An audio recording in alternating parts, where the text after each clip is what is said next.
Concluye esta primera semana de clases semipresenciales. Ya el Ministerio de Educación ha manifestado la cifra, la cantidad de colegios también que retornaron a esta modalidad del pasado lunes. Inician entonces este tercer y último trimestre. A esta hora de la tarde nos acompaña el profesor Fernando Ábrego. Profesor, muchas gracias por acompañarnos a esta hora de la tarde, pues tenemos conocimiento que usted está en una reunión de junta directiva de ASOPROF, sin embargo, pues accede a esta entrevista brevemente. Balance que recibe de sus colegas de ASOPROF de todas las provincias, ¿qué le dicen de esta primera semana? Buenas noches. Sí, primero gracias por la oportunidad y efectivamente en el día de hoy estamos realizando una junta directiva nacional de la Asociación de Profesores de la República de Panamá. Estamos iniciando el proceso de conversación con los compañeros a nivel nacional. Puedo decirle que en el día de ayer hubo una reunión con el director regional de la comarca en Verá y allí se llegó con los directores de los centros educativos y los docentes a la conclusión de que como las escuelas no tienen las mínimas garantías o los protocolos mínimos de bioseguridad, se va a continuar a distancia, salvo con aquellos estudiantes que no tienen posibilidad de conectarse con los maestros. De hecho, en Tuira, en la escuela Capetí, hubo dos niños contagiados con COVID-19 que estaban recibiendo precisamente el tema de las tutorías. Nosotros nos preguntamos si el Ministerio de Educación le está dando el apoyo y el acompañamiento a la familia, porque tener niños con COVID enfermos en casa, sin recursos, teniendo presente que el tema educativo no podemos verlo aislado del tema socioeconómico. Recuerden que el mismo Ministerio de Educación el año pasado había anunciado que al cierre del 2019 habían aproximadamente más de 400,000 menores de 18 años en pobreza multidimensional. Y estas son las cosas que pareciera ser que las autoridades del MEDUCA, el gobierno nacional y algunos sectores no entienden que la población, los padres de familia, muchos de ellos no tienen recursos económicos para enviar sus hijos a los centros educativos.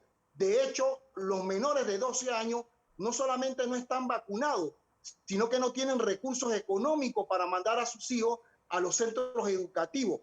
Y por otro lado, yo quiero dejar bien claro en esta entrevista, y gracias por la oportunidad, que el director general de educación, el profesor Guillermo Alegría, no tiene la facultad legal para retornar o mandatar el retorno a las aulas de clase cuando eso es una facultad sine qua non de la ministra de Educación. Y por otro lado, los directores regionales a los cuales interpusimos una denuncia porque son actos de corrupción, estar en un puesto y en un cargo para la cual no concursaron. De hecho, muchos de los directores regionales a nivel nacional ni siquiera cumplen con los requisitos que establece el decreto 68. Es más, la ley orgánica de educación establece que para ser director regional usted debe de cumplir con los requisitos, por ejemplo, de haber sido director de un centro educativo. Y muchos de ellos ni siquiera tienen ese requisito y de paso están obligando por encima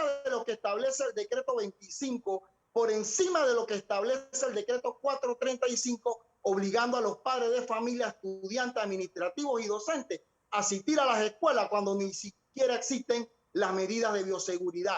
Yo quiero dejar claro que la resolución 100 que habla sobre las medidas de seguridad, de bioseguridad, la hizo el Ministerio de Salud y el Ministerio de Educación. Incluso el decreto 25 dice que todo servidor público que omita el cumplimiento de la resolución 100 será sancionado. Por lo tanto, deberían ser sancionados los directores regionales y los directores de los centros educativos que están pasando por encima de lo que establece la normativa, haciéndole caso precisamente a una circular que dentro de la pirámide de Kelsen está por debajo de lo que establecen los decretos que regula el calendario escolar y regula las clases semipresenciales, porque una cosa son las clases semipresenciales y otra cosa son las tutorías. Y pareciera ser que algunos directivos, tanto regionales como locales de los centros educativos, no entienden la diferencia entre lo que son las tutorías y lo que son las clases semipresenciales. Claro, profesor. Aquí ya hay estudiantes enfermos con COVID-19. Que las autoridades no hayan dicho o hayan dado esa información, ya eso es otro harina de otro costal, o son otros 500 pesos, como decimos en buen panameño.